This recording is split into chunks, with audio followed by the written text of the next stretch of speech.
Hey, welcome back to Mrs. B Reads. We are working on I Am Malala, and we are in part 2, chapter 6, page 39, Radio Mullah.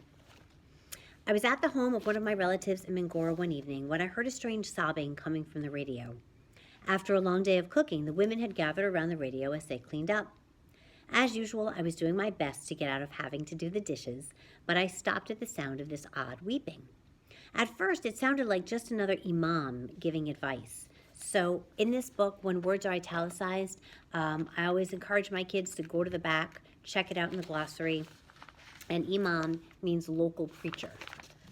So it sounded like another local preacher giving advice about how to live a virtuous life. Quit smoking, he told the men, and pray daily. The women murmured in approval, my mother among them. Then he began to cry. Stop listening to music, he begged. Stop going to the movies. Stop dancing. Stop, he begged, or God will send another earthquake to punish us all. Some of the women began to cry. Terrifying memories of the earthquake the previous year were fresh in their minds. Some of them had buried children and husbands and were still grieving. I knew what this Radio Mullah was saying wasn't true. An earthquake is a geological event that can be explained by science, I wanted to tell them. But these women, many of whom had no education and who were brought up to follow the dictates of their religious leaders, were frightened. As the mullah wept, so did they. Even at school, all that my friends could talk about was the Radio Mullah, although my father had told us not to listen. Our old radio was broken, so I hadn't heard his latest broadcasts, but I heard them at friends' and relatives' houses, and my friends at school repeated his nightly sermons almost word for word. All music was haram, he said, forbidden by Islam. Only his radio station was permitted. Men should grow their hair and beards long, not keep them short in what he called the innovative fashion. And women, he said, should stay at home in purdah quarters at all times. They should go out only in emergencies and only wearing a burqa and only with a male relative. At first, my mother had enjoyed his sermons when she listened to them with our relatives, especially when he spoke about the need for daily prayer. People, especially women, romanticized him. People thought he was a good interpreter of the Holy Koran and admired his charisma. They liked his talk of bringing back Islamic law because everyone was frustrated with the slow, corrupt Pakistani justice system. His followers chanted poems that sounded beautiful, but were in fact messages to motivate girls to stop going to school.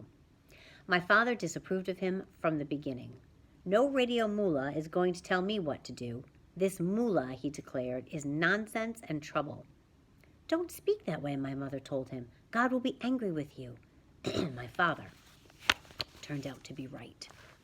He had done some investigating of the man behind the mysterious radio voice. This mullah is a high school dropout. He doesn't even have religious credentials. This so-called mullah is spreading ignorance. The voice on the radio belonged to Maulana Fazlullah, one of the leaders of the TNSM. His followers had helped so many people after the earthquake, but he was taking advantage of the trauma to instill fear in them too. Soon, Fazlullah's attacks became personal. He announced the names of men who had spoken out against him, people we knew, people we didn't know, people who were campaigning for peace in the valley, but also people who thought they were having private conversations. They were all suddenly, publicly called sinful. It was as if the Radio Mullah and his men could see through walls.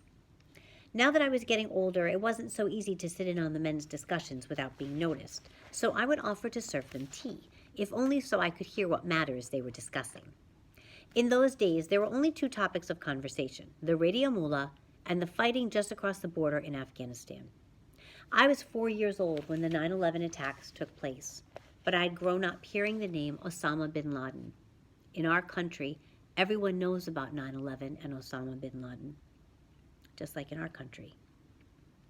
It was said that he'd planned those attacks not far away, in Afghanistan, and for the past several years, the United States and its allies had been fighting a war to find him and to defeat al-Qaeda and the Taliban government in Afghanistan, which was protecting him. The Taliban. As soon as I heard that word, my ears would perk up. I'd think back to the conversation I had had with my father when we were in Shangla. The Taliban seemed like something far away then, something bad in a distant place. Many of my father's friends believed that despite how popular Fazlullah was becoming and his association with the Taliban in Pakistan, They were still too far away to be a concern, but he warned them that there would come a day when the Taliban would reach our valley. They are already in the tribal belt, he said, and they are coming nearer. Then he quoted a proverb, "Coming events cast their shadows before." Fazlullah moved slowly at first, but in the 2 years that followed the earthquake, he cast a long shadow indeed. I was growing up, and for the first time it occurred to me that our world was changing before my eyes, and not for the better. When I went to bed each night, I had a talk with God. "Please, God, tell me what I can do. I'm a small girl, but maybe you have a small job for me." I woke up one day with a plan. I would ignore all this Fazlullah gossip when I got to school. My friends and I should be talking about Bella and Edward, or Fruity from the Indian TV show San Pari. If those topics were off limits for the time being, we could talk about cricket, or annoying little brothers, or 100 other things. But when I arrived at school, my friends were all huddled in the corner talking about the latest sermon. The night before, Fazlullah had announced that schools for girls were haram, so against Islamic law. This man had just declared our peaceful sanctuary forbidden by the Holy Quran. He was only a voice on the radio then. What we didn't know was that he would go much further in his campaign against girls' schools in the days ahead. So think about why does this guy want to destroy schools? Why is he so against education? Don't forget to like and subscribe.